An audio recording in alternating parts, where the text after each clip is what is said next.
Hello, my darlings, and welcome back to Radio Wasteland, your show about paranormal and all that other exciting, crazy stuff. I'm your host, Chauncey, and this is my co-host, Sean. How are you doing, Sean? Pretty good.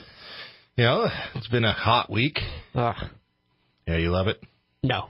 No, I hate it. That's the totality of my response to that. It's just, It is apocalyptic out there, you know. Oh, I know. And my poor little plants, man, they're just getting cooked. Oh, your survivalist garden. Yeah. Yeah. How will you prepared for every apocalypse? Are you going to mock? Except the one that's most likely, where temperatures rise out of control and all your plants die. Right. Yeah. Yeah, well, I mean, you know, global warming's a myth. Oh, okay. Good. Or good, we're going there. Maybe that was dry land. I'm not sure. Dry land might be a myth. Mark Levin was on earlier. This is not Mark Levin. Oh, well, yeah. So it's okay for it to not be a myth. I'm going to throw this out there. Global warming is happening. Yeah. You know. Yes. It's hot. It's very hot. I don't know. It just ain't right. It ain't right. I was reading that book the other day by the other day, I mean like a couple of months ago, so now I can't remember the author, but it's the one where it goes through degree by degree, you know, what global warming would look like from 1 degree Celsius to 6 degrees Celsius. Right. And, you know, the plants don't grow or anything at like 6 degrees Celsius. The last time the world was that hot, it was just, everything was desert, basically. Right. Except for a few isolated patches of area, and was like, yeah, well, it's worse than people think. So my wife is a hobbit, you know. She's no, you're going to have to explain that. She's like a person-sized hobbit. So basically, in the Hobbit or in Lord of the Rings, they're describing like what a hobbit is like, and she lives in a hole in the ground. No, what? They like good drink and good food, and they're happiest with their hands in the dirt because they're gardening. And that's pretty much my wife. She likes to, you know, eat good food. She likes to drink good drink, and she likes to garden. And so we're buying all of these plants that are like drought resistant and like cactuses, and some of the cactuses are getting cooked. And I guess my other funny thing is my daughter. Cactuses are getting cooked. This will be my reminder to my wife if you're listening. Remember, Terry, if Harley pots her cactus, you're supposed to videotape it because I want to see Harley pot her cactus. Because she's a competent 17-year-old, but she's still a 17-year-old that's never potted a cactus, so this should be interesting. That is true. It is notorious for being covered in spikes. Oh, yeah. She spiked herself several times on the way out of the store with the thing. You know, so, oh, God. So. Oh, my. Yes, I would also like to see footage of this. Oh, yeah. We'll put it up on the Radio Wasteland Facebook page. Right. Terry, plug Harley's ears. Yes, it's going up on Radio Wasteland. Absolutely. So anything else new and exciting happened to you this week? Oh, no, not really, you know. I mean, on the hot subject, everything was on fire a little while ago. Roundabouts where I live. Oh, yeah. Yeah, I mean, we weren't evacuated or anything, but it's kind of a wonder that house is still standing. Whole neighborhood, really, because of how many close calls there have been. Yeah, it is. It's just like, this month, everything catches on fire. That's just the way it is in summer. I don't know. It's crazy. I guess for those of you that are listening from around the world, I'm sure you've already watched the news, at least here in the United States. And last year, California had the worst fire season on record ever. And I'm sure we'll top it this year. And we've already topped it for the time frame that we're in, you know. So we're expecting it even worse. I did not know that. You know. Yeah. So, yeah, we're all going to HE double hockey sticks. Right. So that's fun. Yeah, that is fun. Yeah, for me, this week, I'd have to say nothing too exciting. I'm trying to keep my eye on the ball. Trying to, get my stuff done. Are you meditating? No. No, I'm not. I try, but I can never remember to. Right. You know? Meditation is supposed to help with that. Yeah, I know. You need to become really good at meditation so that you can remember to meditate. Yeah, well, I mean, I'm kind of a scatterbrain, and like I take medication for being a scatterbrain, but I always forget to take my medication. Your medication. Yeah. So it's like, how are you supposed to do this? You know? I don't know. I think, it's a concept that arose in a time when people did not have the internet in their pockets all the time. So there were probably fewer distractions. Yeah, but I didn't grow up in that world. You're a digital native, but I'm not. Yeah, but it doesn't matter. We're all addicted. I guess so. Presumably. I mean, I don't know. I feel like it does things to your attention span. But I work at the stupid computer. When I'm done working, I really don't like to hang out at the thing. That's fair. It's like I could probably do better marketing for this show and my other show and stuff like that, but really I can't handle more than 1 or 2 nights a week paying attention to social media because, like, it's too much like your job. Yeah. It's like, that makes sense. It's like I grew up drawing. Like, I always wanted to draw comic books and stuff like that. And, I'm a competent drawer. Artist? I don't know. Seems a little presumptuous to throw that out Yeah, let's there. call you a drawer. Yeah. But, I can draw a person pretty well, cartoon style. And I can draw a background pretty well, cartoon style. I just have a hard time putting the two together. But I guess my point is that, like, I've been offered jobs throughout the years where I would be an artist. Uh-huh. And I could never do it because I'm just all like... It would ruin your enjoyment. Yeah, here I got this hobby, and now you want to tell me what to do so I won't have this hobby any longer. Yeah, well, that's fair. Yeah. I can see the dilemma there. Well, this world, I guess we're digressing from nothing, but my this whole segment is a digression, just a long digression. It's all good. Yeah, it's degrading. Like, the world will have you think that, just do what you love and you'll get paid for it. Mm-hmm. And we'll all succeed. But unfortunately, we all want to be rap stars.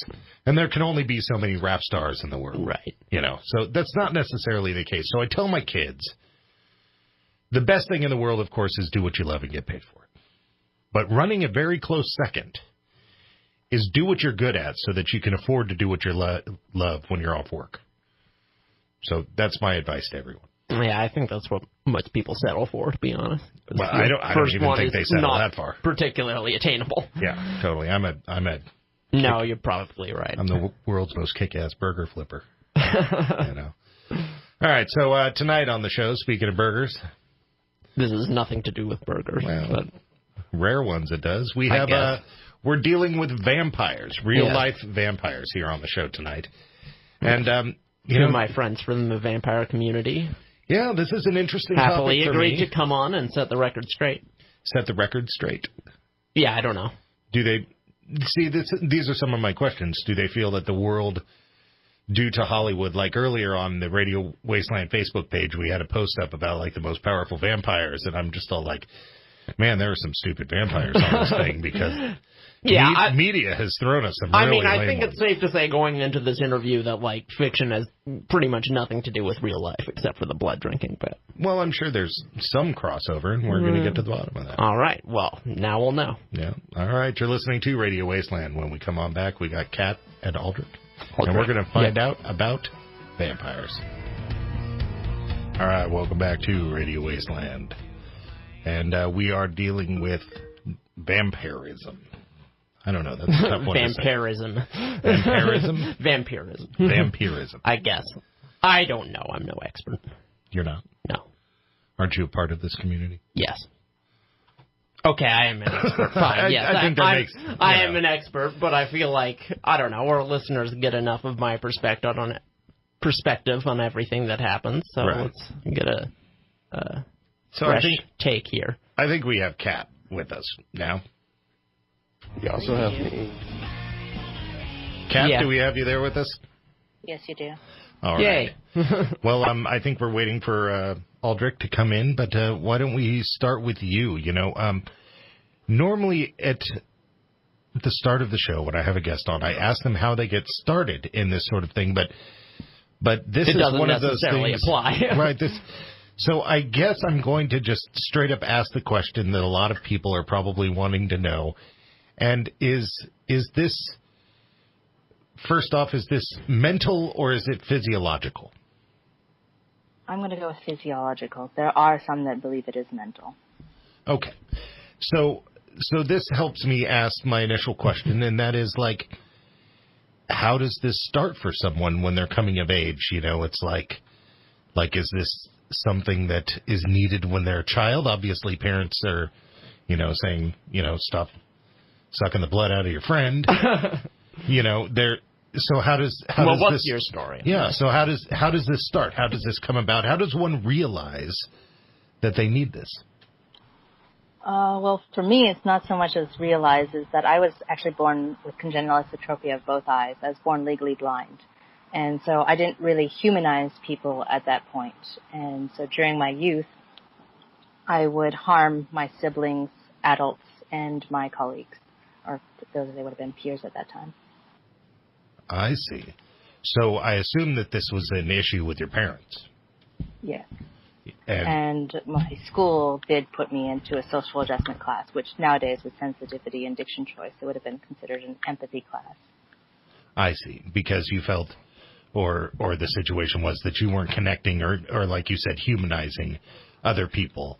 And so what's, I guess I'm a little skipping ahead here. What's your relationship now like with your parents and these siblings? Do they have more of an understanding of that situation, or did that cause permanent rifts?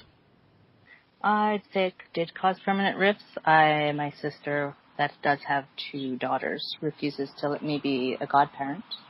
Oh. Well, that's terrible. I'm sorry to hear that. I didn't mean to ask difficult questions. I'm just trying to, understand what it's like to really sort of come to terms with this and put it out there. So when did you decide that this was not a mental problem, that this was actually something that you needed to take care of consistently?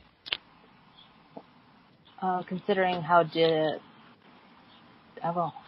English is not my first language, so I apologize. I'd say the fact that you get massive amounts of headaches, you get exceedingly lethargic, and there always seems to be one thing that always solves that problem and allows you to be able to process, to be able to think, to be able to have that social interaction without that constant clawing at the back of your mind. Yeah, but in this world that we live in, I guess what I'm trying to ask is, in this world that we live in, like I've never drank a cup of blood, so like if I was feeling terrible and blood would fix that, I would never know that because I was never given that. So how did you get to the point where you said, yes, blood is, that you got to the point where you were just, blood is what I need, blood fixes my problem? For me, I don't know if it's the same for everyone, but for me, it's always been a constant. Like, whenever I was little and I was blind, my sisters were just a sound, my parents were just a sound, and I would harm them without thinking about what actions I was doing. They just provided a release for me. I see. And so since then, do you feel that you have been able to connect with people and humanize people and have friendships and stuff like that? Yes, I've actually become a whole-rounded person, so I'm not a monster, if that's of any consolation. Well, I obviously don't think so, but that is... okay. So I guess my next question is to Aldric. Are you there with us, Aldric? I believe I am. Can you hear me? I can. Oh, that's awesome. Yeah, perfect. There we go. So the questions that I was asking Kat was basically like... Yes, because you have a pretty different story on this, yes. Yeah, how does one figure out that they need this? How did you start as a child and through to adulthood figuring out that you needed this? All right, well, mine is quite different from Kat's. I started around puberty. You're growing up, you hit puberty, you start growing hair in funny places, your voice starts dropping in different ways. But most people don't tell you, and I never learned it in health class, why do I want to hurt people? I didn't really understand it at first, heightened aggression and whatnot. And trying to be a good person, a moral person, it always turned inwards. So with that, I would resort to self-harm. But I found that with self-harm, cutting in particular, I actually found some relief whenever I drank my own blood. Now, it wasn't a lot. Right, of course. And it was never amazing. It's like, oh my God, my head just stops. Right. But, at one point, I did bite other people, and it's in the community that's always frowned upon, but a lot of us have done it.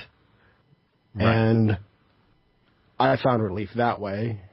But I found that as I got older, I was able to control it more, but then symptoms started kind of cropping up.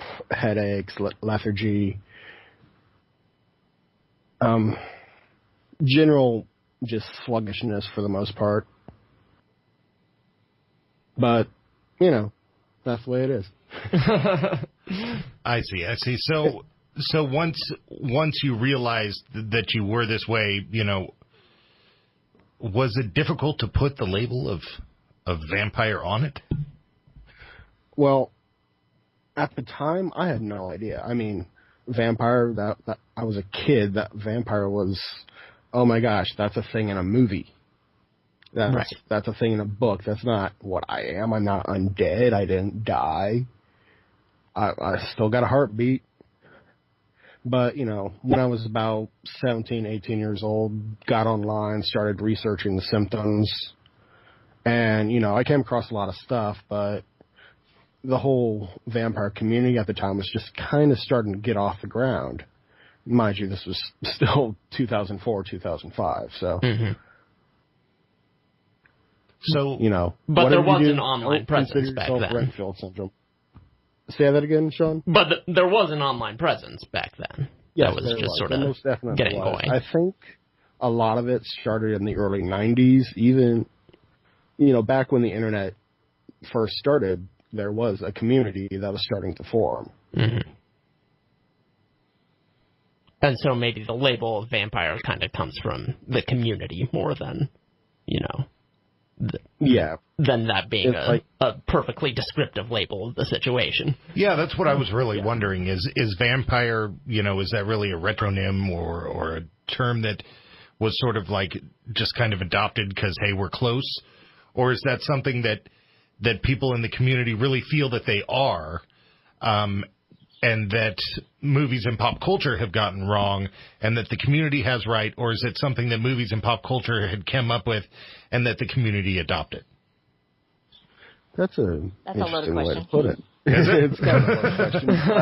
I'll give my take. Kat has a different one on this one. Okay. But, you know, back in the day, vampire was the word that fit. Now it's sanguinarian or psychic vampire. But a lot of us do not like the name vampire because it's not what we are. Because it carries Bram Stoker and thing after that connotations that Harry don't Shelley, really apply. Bram Stoker, Elizabeth Bathory. Right. Yeah. Kat, she'll talk your ear off about it. Well, let's hear it, Kat. What do you think about the term? Do you feel that it's an accurate term to use?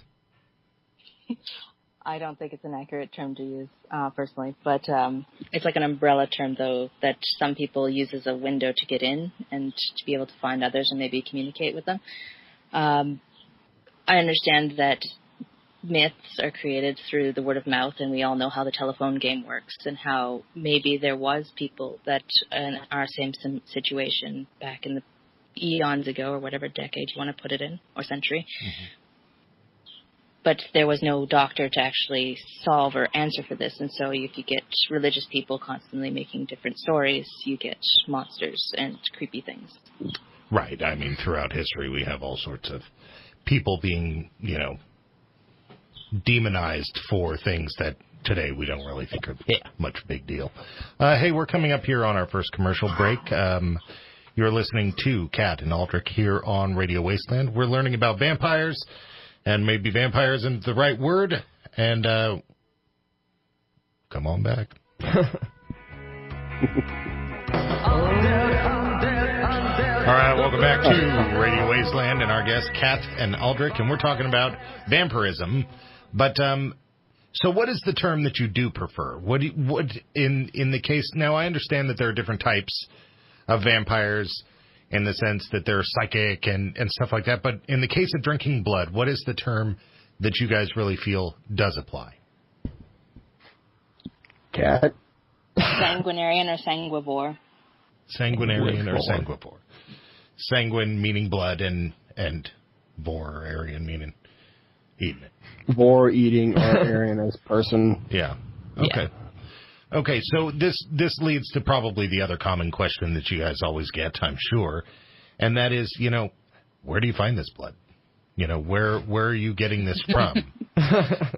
I think just pick it up from your local blood shop. Well, I think Andrea posted something funny on That's a good point. Andrea posted something funny on Facebook this week about trying to donate blood, but then had to walk away because people kept asking her where she got it. Yeah. So, where do you get it? Well, from people. Well, yeah, I figured it's from people, but so hamburgers are from cows. So, I guess my question is, do you get it from other vampires, or do you get it from people who are not vampires? Typically, you get it from non-vampiric persons. And we call them donors. And is there a difference in the blood? Are you talking about like between two individuals or between like vampire and non-vampire? Between vampire and non-vampire. Haven't tasted any other vampires. Oh, I see. Can't tell you. Huh. Interesting. But between two people, there definitely is a difference in taste. Oh, yes. Yeah. There is. Depending on diet and so forth. So, what is the draw to people who are not vampires to surrender their blood to be drank by vampires? Kat, you have more experience with this. I was going to say, most of the time, if I was to ask them that question, it's usually on a benevolent factor. They sympathize or they empathize, and they want to feel as if they're contributing in some way. And usually, for me, I will peruse my friends and drop those hints and wait for them to ask the right question. And once they ask the right question, it usually means that they already have deduced the answer. And so that means that they're more than likely comfortable with the answer. And at that point, they're trying to be a good friend. But I also try to keep it in that friend boundaries, because if you let feeding go into a different direction, it can lead to problems. Because I would imagine that there's a fair amount of fetishism out there on the donor level. And so is that something that you look for, or is that something that you try to avoid? It's more something you have to contend with, I think. For me, it's something I try to avoid, because I'd rather keep it on a more clinical and professional level, not professional is probably not the right word, but no, I get not in a lover or a bedroom type scene. That's no. Right, I see what you're saying. What about you, Aldric? How does that tend to work for you? I have to look long and hard. You haven't fed in quite some time, yes. Yes, it's been a while for me. Well, I sometimes think it's almost a question of morals versus what I can get. Right. But in this case, it's mostly I can't find any open-minded people. Well, you do live in Indiana. Huh? Well, yeah, I do. This is probably a little bit of a taboo thing to say, but it seems to me with the fetishism involved and the possible sexual overtones. Now, I understand that in your case, Kat, that you try to avoid a lot of this, but I don't know how to say this, but I imagine would be more difficult for a man than a woman. I don't know, maybe. I so. Yeah. Have you found that that's the case? Yeah. Yeah, I'm not surprised because, that's just kind of the world that we live in at this point. It's getting better, but slowly. And sometimes you just have to roll with it. Right. So, in talking to Sean about this, he says that it's a big online community and that you find it online, is like, can people mail you blood?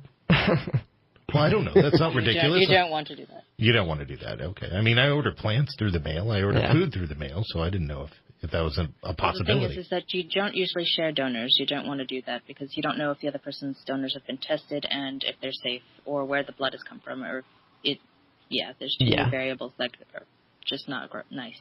No. Right. Yeah, that was definitely going to be one of my questions. Like, is there a fear of disease or cleanliness involved in this? Yeah, well, you have to be very careful about that. Definitely on the cleanliness factor, because, people do mail blood for clinical purposes, but there's a lot of regulation that goes involved with that to keep it at certain temperatures and, stored properly in the proper containers. And if somebody's just trying to mail you blood, there's a lot of things that could go wrong, even if they're using, blood tubes that have anticoagulants in them.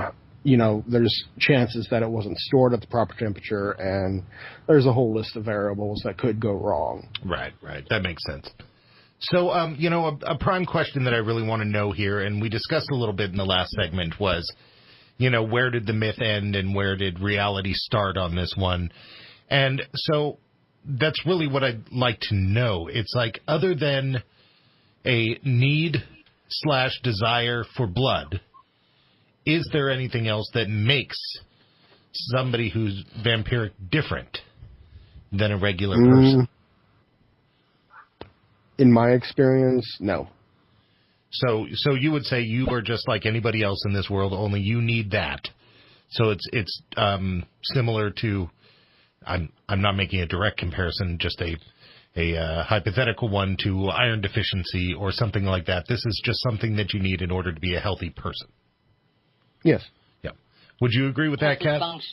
Healthy, functioning person, yes. Right. Okay. Functioning person. Yeah. That's always a good one. Well, I mean, how many of us are really that? Yeah, maybe I need blood. I don't know, because I'm not sure about my health or my functioning. Because we have had guests on this show before. We've done one other show about vampires, and they had very different answers than the ones that you guys are saying. Now, they weren't saying that they were flying around at night and that they can't be touched by the sun or anything like that. But they did feel that they had stronger immune systems from drinking blood, like getting sick. Wasn't it that he hadn't gotten sick? Well, one of the vampires said that they had not gotten sick since they started drinking blood and claimed to be somewhat stronger than normal, which I understand is kind of there's sort of a debate to some degree about that in the vampire community, but it's stronger than normal. Yeah, kind of a fringy thing. Well, that's one thing that Cyrus and I were talking with another youth in one of the community, is that sometimes some people will try to make placebos or try to associate something to something else that it's not. Mm-hmm. So it'd be like, I'm a ginger. It'd be like me saying, me going outside is going to burn me. Well, no, I'm a ginger, so yes, the sun is going to hurt. Because but I'm not going to blame that on vampirism. Right. I mean, obviously, if vampirism is the case, there, I'm sure, are black vampires. Yeah, there are. Yeah. Right. So ginger would not be a factor, nor would. So people. Are there any parts of the vampire myth that hold true to it, or is it really just sort of the imaginations of people over the years that are really sort of coming up with this stuff, and really none of it holds true?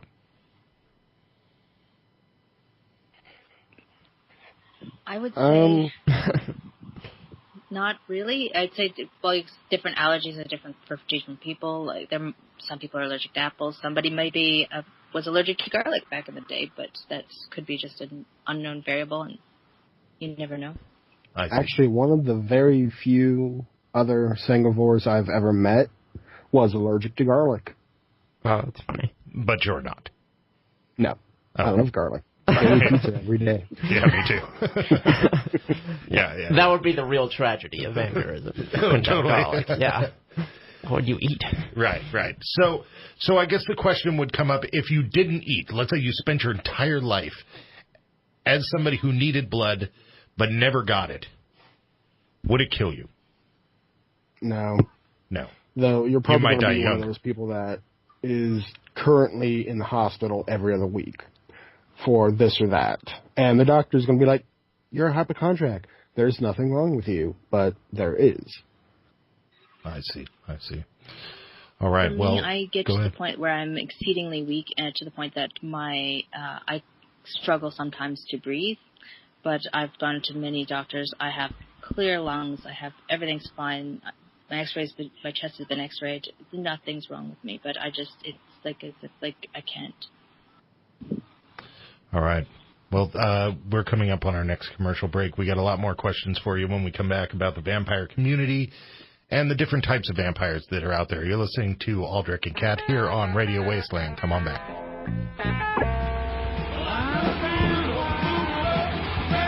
All right, welcome back to Radio Wasteland. We're talking with Cat and Aldric about vampirism. In the prior segments, we talked about sort of the awakening and realizing what you were and how you did it. And, after that, finding donors and how that goes about. Now I'd like to know a little bit about the vampire community. You guys were talking about how it started in the 90s. Or at least the online bit did, yeah. Yeah. Good, because my question was going to be, what was the community like? And you guys probably aren't old enough to know, but maybe you've heard stories. What was a community like prior to the internet? Was it, did it take the collective group of people to understand what it was that was happening to them, or is this something that people have known prior to that? It's definitely something people have known prior to it, but it was probably diagnosed more as some type of schizophrenia or something.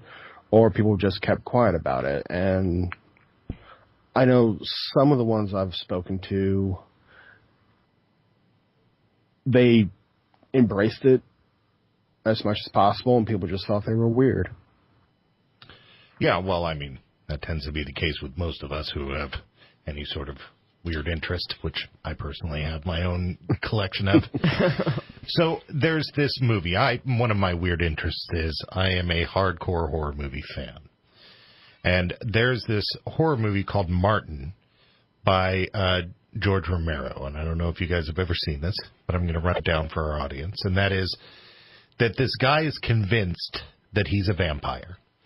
And he goes around and he holds people down, kidnaps them, knocks them out, and uses his syringe and takes their blood and then drinks their blood.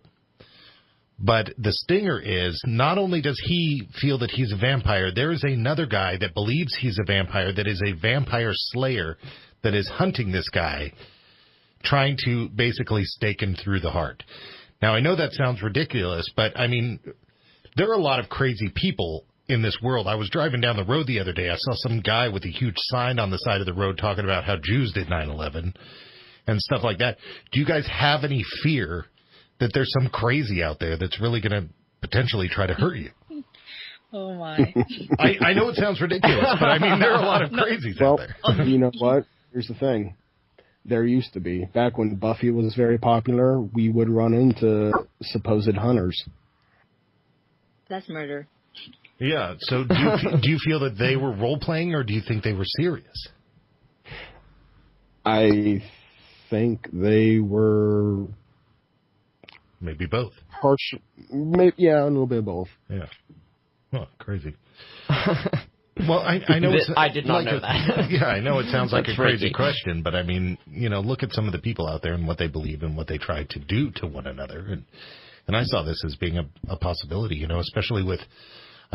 extreme religious views and stuff like that, that maybe there was that. Okay, so in the vampire community, there are multiple types of vampires. Can one of you run those down for us? Oh, my. Oh, my. Yeah. All right, I'm just going to throw this out there that I'm known as the sledgehammer. I will bring Thor's hammer down, so to speak. We have the Thayans, or the Otherkin, which are people who believe they are the reincarnation of vampires, which they might as well be, as we like to call vapes, people who run around in capes and whatnot and believe that they are this or that. But those people can also identify as Scooby-Doo, so... Huh.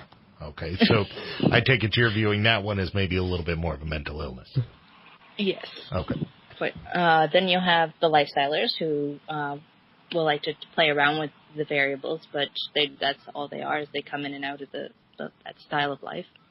Then you have your psychic vampires who believe that they can send out tendrils of energy and siphon. I'm not a psychic vampire, so I can't really give you the full scope of this, but that's what I've read about. And I'm like, personally, I'm a sanguinarian, so that the med-sangs, we like to try to take a more medical approach to vampirism. And so, to me, that's more like a belief, not something that's tangible for me personally. I see. And what about you, Aldric? Anything to add to that, or? Well, I'm surprised that cat didn't go as much sledgehammer as she normally does. Keep it in PC for the radio, Cat. Worrying about offending all the psychic vampires who might be listening.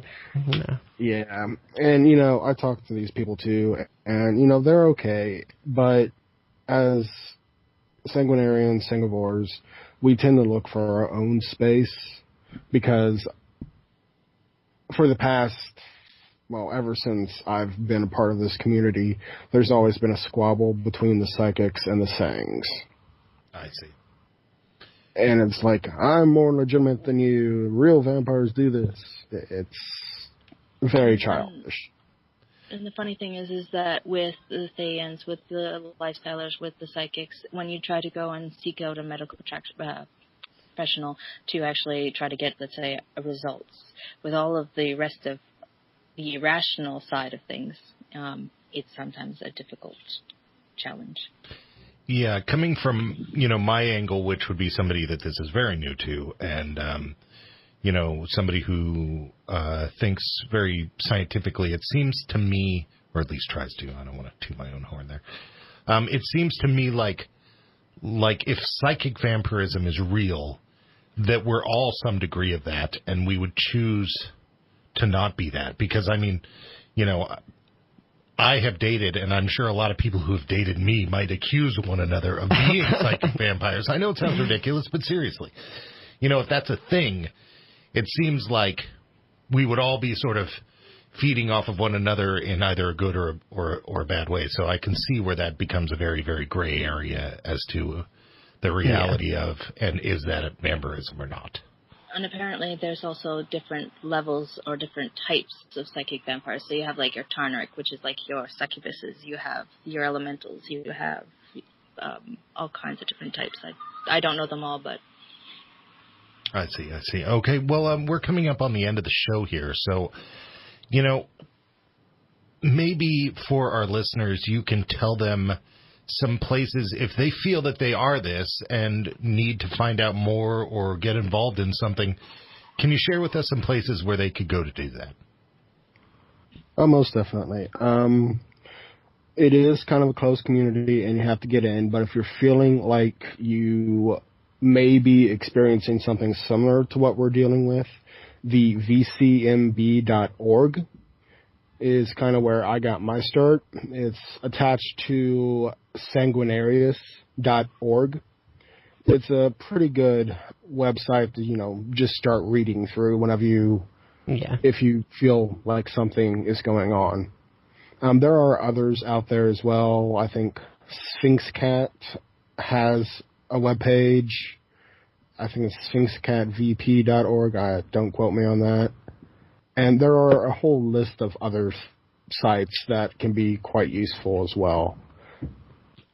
And I guess my other question while talking about this definitely made me wonder, how should a parent deal with a kid who's having these feelings? Send them online to look at this, or, what advice would you give to that? Because most parents would be like, what do I do with this? My parents go ahead, struggled Kat. with that. My parents struggled with that, but making sure that they understand the ramifications of the actions, and that just to be a person to another person, and never self-diagnose. That is the dangerous, ugly, dark tunnel. Always seek a doctor and make sure that whatever you're exhibiting lines up before you make connections. I see what you're saying. All right, well, thank you guys very much for being on the show. It's been very interesting, and, I really enjoy how sort of straightforward you guys are. Very, for lack of a better word, probably more normal than a lot of our listeners would have expected from this. Probably more normal than most of the people we have on the show, to be honest. Yeah, very, very down to earth, and I really appreciate you guys sharing your guys' stories with us. All right, you've been listening to Cat and Aldric here on Radio Wasteland. Thanks for checking us out. Would you like one of my flowers?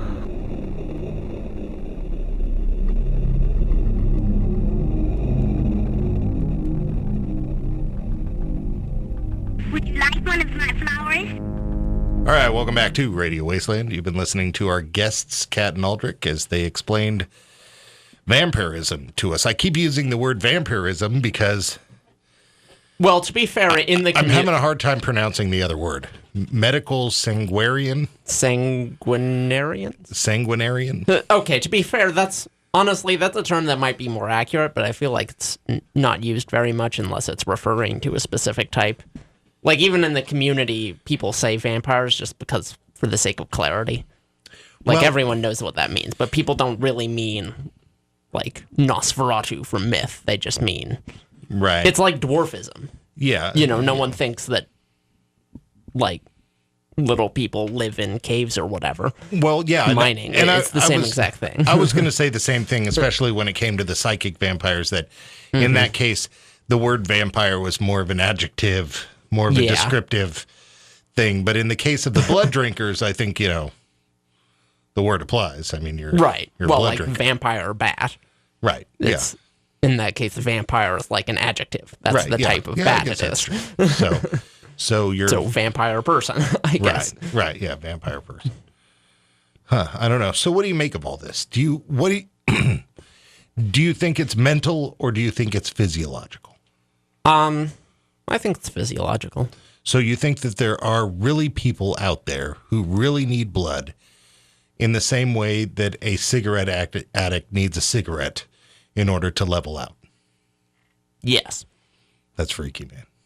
Yes. Yeah.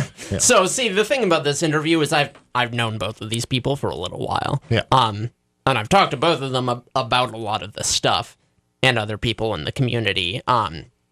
So it's like when you're talking, the advice they give to lawyers, you know, never ask a question you don't know the answer to. Well, that's what we do on the show constantly. We constantly ask questions where we have no idea what we're getting ourselves into. Oh, absolutely. Yeah. But this show, for me, was kind of a unique experience because I knew more or less what they'd say to everything that we asked. You've already been through this rigmarole of asking these questions. Exactly. So, I mean, I would say, yeah, I do believe it's physiological because I know these people and... just the whole way their lives have gone makes no sense unless it is physiological. Right. And don't get me wrong with my blatant asking of the question. I don't really know. I was just sort of playing devil's advocate to get a straight yes or no. I mean, I think it could make sense to some degree if it was something like it's psychosomatic. So, like, you feel these symptoms, but it's not actually rooted in your body. It's still rooted in your brain. But either way, it's something that's gone wrong in your body. It's not something psychological. Right. Now, I don't expect you to have an answer to this. Frankly, I didn't expect our guests to have an answer to it either, but I do want to put the question out there. And the question that was one that I wanted to ask was, is there any scientific proof to this that we know of? There has been some research, but it's pretty inconclusive. I know Kat was telling me the other day, actually, that, well, like a couple of weeks ago, that a while ago, she was seeing an endocrinologist regularly for whatever reason. And when she had fed recently, compared to when she'd gone a little while without it, her labs were different. She was showing deficiencies of various things. I don't know what exactly when she hadn't. Right. But on the other hand, I know for all of these people, like, you know, iron supplements and stuff don't do anything. Right. Like, there's really apparently no substitute for blood. So it's like... Well, I mean, which is odd. That's not entirely surprising, you know, that you might need it one way or the other. My wife is you might need to absorb it. My wife is very vitamin deficient in B and D. And she was taking mass doses of supplements, and they just weren't doing anything. Yeah. And so now she needs to inject herself. Well, supplements are a whole different animal, because it's like, it's an industry that isn't really regulated, so a lot of what you get may as well be pills. To be fair, I think it's a little better regulated than blood sucking. Well, that is true. I'm just saying it could have been, you know, the vitamins might have helped if the supplements were made in a different way. No, these were prescribed. Oh, I get it. I mean, they're as professional as they get, I guess. Okay, then, yeah. then that's a good example. It's all to do with bioavailability and other concepts that I don't particularly understand. Yeah, and so it makes you wonder, do I need a glass of blood? See, just reading some of their stories, I think you would know it, because you would be thinking about blood like all the time. And people would look like food. Judging from the stories I had, judging from my talks and people with the vampire community, it's pretty unmistakable. You're looking pretty tasty. Okay. It makes me think of this. It makes me think of those old. Do go on. It makes me think of those old Chili Willy cartoons, where they're on the boat starving to death, and the one guy turns into a hot dog. And right, kind of. Yeah. All right. So our question to the world out there is, I don't know. Do you believe it? Do you believe that these people need blood in order to be their full selves? That basically they need blood in the same way that my wife needs to take shots of vitamin B and D. She probably won't die if she doesn't take them, but she definitely will not be feeling very well. So what do you think? All right. You're listening to Radio Wasteland. Come on back. We got some news. They let you try the quail to taste them, and it tastes like unconditional love. Let's say you wanted some banana pudding on yourself. Can this taste like banana pudding? I wanted it to. I said, yeah. So you try and taste like banana pudding.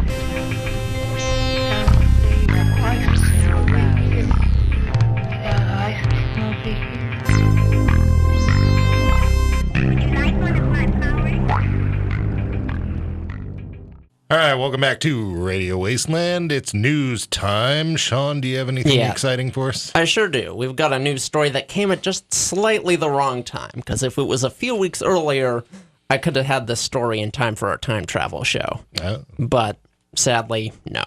So, scientist, quote-unquote, outside Las Vegas is reporting that there is a time warp in the area. And I found this on Fox News, actually, as well as some other places. So it made it. So it must be real. Well, I don't know. I would lump Fox News in the mainstream media, though, would too. compared with the Daily Star or whatever. Yeah. Before we move on from this, I would say that the problem with Fox News is the same problem that CNN has, and that is it's hard to tell where the reporting ends, right, and the editorials begin. Right. I think there are. I think there are a number of shows on Fox News that are not technically news shows and are not technically billed as such, right, but you could be forgiven for thinking that they are. Right, or they say the news for 5 seconds and then they and go then off the rest about their is opinion, editorial, right, which is kind of the problem with it. All right, but yeah. Time warp in Vegas. Right, so there are, there's these devices, basically a length of cable. You measure the speed of an electric charge down this cable. And the idea of it is that, it's always going to be the same, always going to take the same time to pass down the cable. And it's this device that's designed to measure that. Right. I don't know what the original intention of this was, but in recent years, some certain fringe scientists have been using it to see if there are, localized time anomalies, apparently. And one has been found outside of Las Vegas, where for some reason it doesn't take quite the proper amount of time that it should to travel down this thing. So explanations vary. Some are saying, okay, it's just interference, it's mundane, equipment failure. Others are saying aliens. Aliens? Where do aliens come in? Well, I don't know. But apparently it is an area, interestingly enough, that is a hotspot for UFO sightings. Oh, yeah. Now, of course, like Las Vegas, right? We're talking the whole area around there is... Is this anywhere near Pahrump? I have no idea. But, I mean, the American Southwest is kind of your quintessential bastion for UFO sightings, and apparently this particular stretch of freeway has had a couple. So some people are linking this odd time disturbance with that. Was there any saying of if it is a naturally occurring thing, what might cause that? No, they really have no idea, and any explanations would have to be pretty out there, having to do with other dimensions and so forth. Right, beyond our Right. Yeah, so there's two reasons I shared this story, really. One, it's the first time I've seen anything like this come up in the news. Especially the mainstream news, yeah. Yeah, well, every other week there's something about UFO sightings. Right. But this was the first time where it's like, time warp, ooh, that's kind of juicy. But the other reason is because we did have that time travel guy on the show the other week. Rob Shelsky, yes, and he blew all of my mind. Oh, yeah. Yeah, you felt the same way, I'm sure. He's coming on again in a couple weeks to talk about if our moon was brought here. Right. Or not. Right, so if anyone didn't listen to that show, I urge you to go back and find it in our archives, because it was just take everything you think you know and just smash it with a hammer. Yeah. And then just start anew with the words of Rob Shelsky. Because it was some crazy stuff. Hearing that, now I hear, okay, time warp outside of Las Vegas. Heck, maybe. They found, ancient screws inside of coal deposits that had never been mined. Right. So if you think about technology and the jump from the transistor or from the vacuum tube to the transistor to the microchip and how quick that happened. Right. It would be interesting if we did actually find a time anomaly that we were able to study and how quickly technology would change because of it. Yeah. Yeah, I mean, depending on the nature of the thing, how that worked and all. But well, I don't know if it would matter about the nature, because basically we would just sit there and beat our heads against it. I mean, that's what humanity does. Most of us go around and, work as doctors, lawyers, and Indian chiefs. But the rest of us, there's an amazing 2% of our population that basically is confronted with astronomical problems and just sit there and beat their head against it until they figure it out. That's true. And it's really quite amazing that we do that. And to be fair, I probably shouldn't have included Indian chiefs in there because, maybe they're doing that. I don't know. Yeah, I don't know if you've ever read the book. It was required reading in some college class. It's The Structure of Scientific Revolutions by Thomas Kuhn. So it's all about kind of how the scientific method has functioned historically and how paradigms have changed over time. And really something you learn about science is it's kind of just this big process of algorithm. Like, it's just performing experiments on the most mundane, idiotic things to confirm what you already know, 99.9% of the time. Right. And then, that tiny 0.01 or 0.001 or whatever number of experiments that say something that you weren't expecting are the ones that actually cause any change in society. But the vast majority of scientific endeavor is just researchers going down the checklist of confirming things. Exactly. Right, yeah. Just looking at tiny, mundane things, looking for the weird blip that changes everything. So you're right, it is essentially just people beating their heads against the wall and collecting data until something half the time happens. In order to prove what it is, we prove everything that it isn't. Exactly. Yeah, exactly. It really is quite amazing. Humanity is quite amazing. We work from this level of, and I'm not putting myself above this, my complaint in politics has been here lately that we've created this world where a guy like me needs to work constantly to take care of my family, to work with my wife, to take care of us, to plan for retirement. And then here I'm supposed to have deep, insightful, well thought out opinions about immigration and nuclear proliferation and proliferation. Yeah. Proliferation. I like that. Yeah. I might have come up with something good there. And I'm supposed to have all these deep insights about the way the world should be run. Right. Yet I'm not supposed to figure out how to fix my own car. I'm supposed to go to a mechanic. Yeah. But I should know. But you can trust your mechanic because you give him money. Well, it's a simple transaction. Right. And it's just a weird world that we're in now where I'm supposed to pay somebody to fix my car. I'm not supposed to figure that out for myself. But I am supposed to have a deep-rooted understanding and ready to argue to the death about every little aspect of our government. Right. Humanity is really quite amazing. And if we just let the people who are great do the things that they were great at and got these shady people out of the way, we'd probably do some really amazing things really quickly. That's true. But it's hard because the argument is there of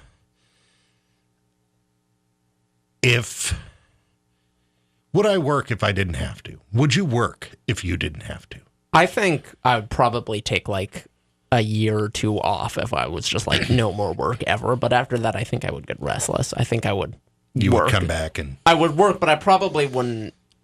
Maybe 2 or 3 days a week. Right. I wouldn't work as much, and I wouldn't do the type of work that, I do now. I would be writing a novel or something. I would do the type of work I wanted to. Right. Yeah. I think people need work, but people don't necessarily need the types of work that are available. Yeah, it's just so difficult. It's like, are we even there yet? But man, when you put some of these great minds on these things, it really is quite amazing. My new obsession here lately has been listening to Michiru Kaku. Right. Yeah. And man, I just love listening to that guy. Yeah. The things that he is able to just pull from his brain in a conversation is like, I don't even know what I had for dinner tonight. I cooked it. I think it was a hamburger. It's like, I'm not sure.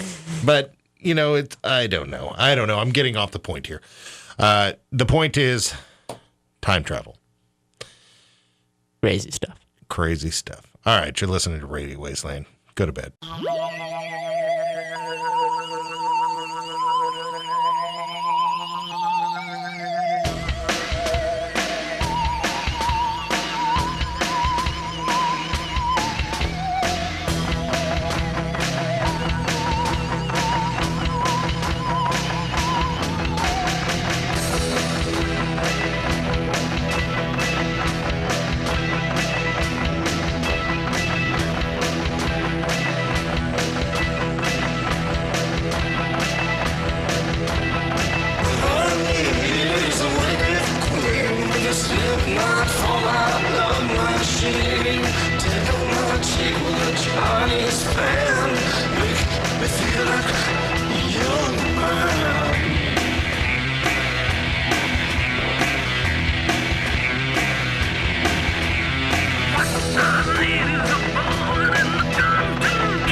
What I need is a guy named Hewitt to back me up and feed me cold drops away, soothe my soul away in hell, spit me off to the promised land.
I've got a visitor.